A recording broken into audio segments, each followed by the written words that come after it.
Everyone, তো কালী পূজার second day মানে দিওয়ালির দিনই আমরা চলে গেছি হেভেন্স গার্ডেনে ডিনার করার জন্য। বাট ছিল ওয়েটিং, অলরেডি উপরে ফুল ছিল। তো আমরা ভাবলাম ওয়েটিং করবো কি, আমরা মেয়েরা তো জানো যেখানে এত সুন্দর জায়গা এখানে কি ফটো না তুলে থাকতে পারি।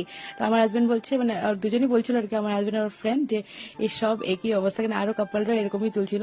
যাই হোক, আমরা খিদাও পেয়ে গেছিল কারণ অলরেডি 11টা বেজে গেছে। তো ভাবলাম যে না আর কত টাইম ওয়েটিং করবো, চলে আসি অন্য জায়গাতে। তো খাদ্য রসিক অপোজিটই ছিল, তো খাদ্য রসিকও অলরেডি ফুল ছিল। বাট আমরা জলদি জলদি করে এসে একটা টেবিল ধরে দাঁড়িয়ে আছি, দেখো অলরেডি ওইটা পরিষ্কারও করা হয়নি। বাট ভাবলাম যে দাঁড়িয়ে থেকে এটা পাবো তো। আর চেয়ারে বসে তো প্রথমে মা দুর্গার দিকে চোখ পড়ে গেল। আর এই হচ্ছে মেনু কার্ড, অনেক আইটেম কম আছে, হয়তো পুজোর জন্য স্পেশালি বানানো হয়েছে এটা।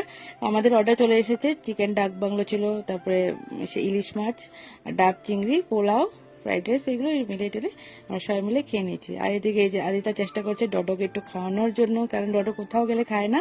বাট এখানে এসে দেখি একটু খেয়েছে, খিদা ছিল হয়তো। রাত 11টা হয়ে গেছিল আমরা খেতে খেতে অলরেডি। আর তারপরে এই যে চিংড়িটা ভালোই ছিল মোটামুটি। পুজোর সময় তো জানোই অনেক রাশ থাকে।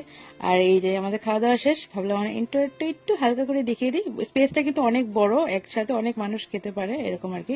তো চলো এখন নিচে যাই, তারপর আরো গল্প আছে, দেখতে থাকো। একটা এই যে, আরে বাবা কিউট পোজ, আরেকবার আরেকবার, এই যে আরেকবার পোজ দিয়ে দাও, আরেকবার পোজ দিয়ে দাও।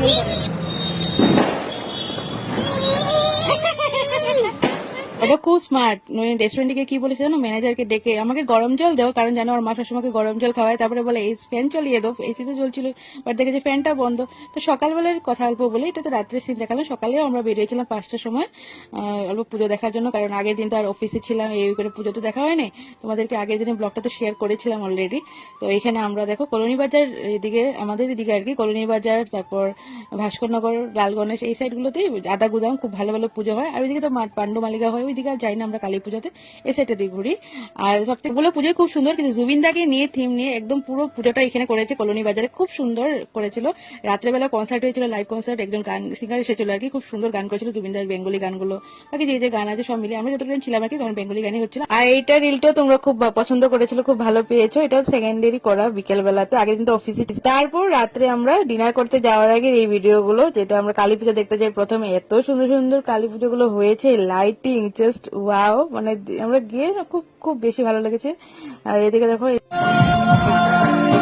বললাম মর্নিং আমরা গেছিলাম যে জুমিনদাকে দেখো তেজপাতা, তারপরে মুসুরির ডাল, শুকনা লঙ্কা, আরো অনেক অনেক কিছু ছিল, একটা একরকম দিয়ে বানিয়েছে জুমিনদাকে।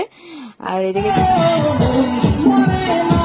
ভিডিও করতে করতে এখানে বৌদি, তারপর সুপর্ণাদি, দাদা, সবার সাথে দেখা হয়ে গেল, খুব বেশি ভালো লাগলো। ভিডিওটা যদি এত ভালো করে নিতে পারিনি, কিন্তু বৌদি দেখো কি স্মাইল করছে। আর